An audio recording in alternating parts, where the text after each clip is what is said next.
ပရိသတ်များခင်ဗျာယနေ့ကျွန်တော်တို့တင်ဆက်ပေးမယ့်သတင်းကတော့ကမ္ဘာရေးရာအခြေအနေတွေကနေကျွန်တော်တို့ရဲ့နေ့စဉ်ဘဝအပေါ်ဘယ်လိုတက်ရောက်မှုတွေရှိလာနိုင်လဲဆိုတာကိုပြသလေတဲ့သတင်းတစ်ပုဒ်ပဲဖြစ်ပါတယ်။အီရန်စစ်ပွဲနဲ့ဟော်မုစ်ရေလက်ကြားပိတ်ဆို့မှုတွေကြောင့်ကွန်ဒုံးစင်းနှုန်းတွေမြင့်တက်လာနိုင်တယ်ဆိုတဲ့သတင်းနဲ့ပတ်သက်ပြီးအသေးစိတ်ကြေပြန့်တင်ပြပေးသွားမှာဖြစ်ပါတယ်။ဒီအခြေအနေတွေကကမ္ဘာစီးပွားရေးနဲ့လူမှုရေးအပေါ်ဘယ်လိုတက်ရောက်မှုတွေရှိလာနိုင်လဲဆိုတာကိုလည်းဆွေးနွေးတင်ပြသွားပါမယ်။လက်ရှိဖြစ်ပွားနေတဲ့အီရန်စစ်ပွဲဟာကမ္ဘာစီးပွားရေးကိုနှီးမျိုးစုံနဲ့ထိခိုက်စေလျက်ရှိပါတယ်။အထူးသဖြင့်ကမ္ဘာထောက်ပံ့ပို့ဆောင်ရေးကွင်းဆက် Global Supply Chain တွေဟာပြင်းထန်စွာထိခိုက်ပျက်စီးနေပါတယ်။ဒီလိုထိခိုက်မှုတွေရဲ့နောက်ဆက်တွဲရလဒ်အနေနဲ့ကွန်ဒုံးဈေးနှုန်းတွေမြင့်တက်လာနိုင်တယ်လို့ကမ္ဘာအကြီးဆုံးကွန်ဒုံးထူလုပ်တဲ့ကုမ္ပဏီဖြစ်တဲ့မလေးရှားအခြေစိုက် Carex PhD ရဲ့အမှုဆောင်အရာရှိချုပ်ဂိုးမီယာခက်ကရိုက်တာသတင်းဌာနကိုပြောကြားခဲ့ပါတယ်။ Carex ကုမ္ပဏီဟာကမ္ဘာကွန်ဒုံးဈေးကွက်ရဲ့20%ခန့်ကိုထုတ်လုပ်နေတာဖြစ်ပြီးတစ်နှစ်ကိုကွန်ဒုံး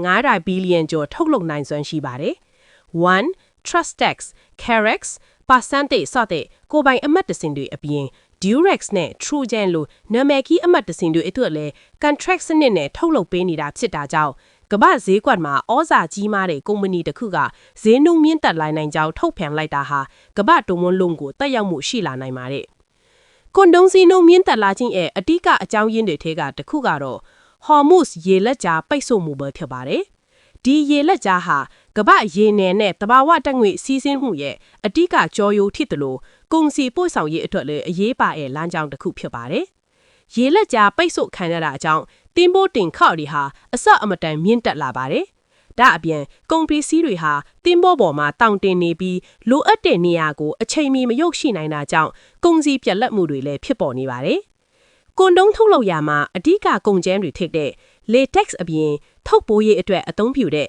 အလူမီနီယမ်နဲ့ foil ကွန်ဒုံးချောစီအတွက် silicone oil စတဲ့ပစ္စည်းတွေရဲ့ဈေးနှုန်းတွေဟာလည်းစစ်ပွဲစတင်ချိန်ကနေ25%ကနေ30%အထိမြင့်တက်လာခဲ့ပါတယ်။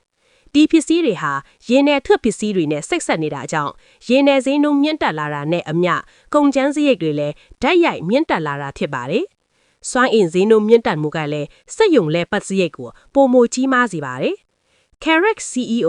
ဂိုးမီယာခက်က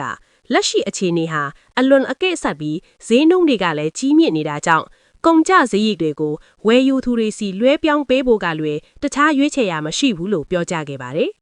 ဒီလိုဈေးနှုန်းမြင့်တက်မှုတွေဟာအနည်းဆုံး20%ကနေ30%အထိရှိလာနိုင်ပြီးစစ်ပွဲကြာရှည်လာကထိုထက်ပိုမိုမြင့်တက်လာနိုင်တယ်လို့ခန့်မှန်းထားပါတယ်။ကွန်ဒုံးဈေးနှုန်းမြင့်တက်လာခြင်းဟာလူမှုရေးအရာတဲ့သက်ရောက်မှုတွေရှိလာနိုင်ပါတယ်။အထူးသဖြင့်ဘေးကင်းလုံခြုံတဲ့လိမ့်ဆက်သွဲမှုအတွက်ကုန်ကျစရိတ်မြင့်တက်လာခြင်းဟာထင်ဖြူးနေတဲ့ဒနိုင်တွေအထိမှာရှိတဲ့ကျန်းမာရေးစောင့်ရှောက်ရေးစနစ်တွေနဲ့မိသားစုစီမံချက်တွေကိုထိခိုက်စေနိုင်ပါတယ်။ကွန်ဒုံးကိုမတတ်နိုင်တော့တဲ့အခြေအနေတွေကြောင့်မလိုအပ်တဲ့ကိုဝင်ဆောင်တဲ့တွေနဲ့လိမ့်မထွင်ကူးဆက်တဲ့ယောဂါတွေပူမိုများပြားလာနိုင်တယ်လို့ကျန်းမာရေးပညာရှင်တွေကသတိပေးထားပါတယ်။အချုပ်အားဖြင့်ဆိုရတော့အီရန်စစ်ကွဲနဲ့ဟော်မုစ်ရေလက်ကြားပိတ်ဆို့မှုတွေဟာကမ္ဘာစီးပွားရေးကိုသာမကကျွန်တော်တို့ရဲ့နေ့စဉ်ဘဝနဲ့ကျန်းမာရေးအပေါ်ပါတိုက်ရိုက်သက်ရောက်မှုတွေရှိလာနိုင်ပါတယ်။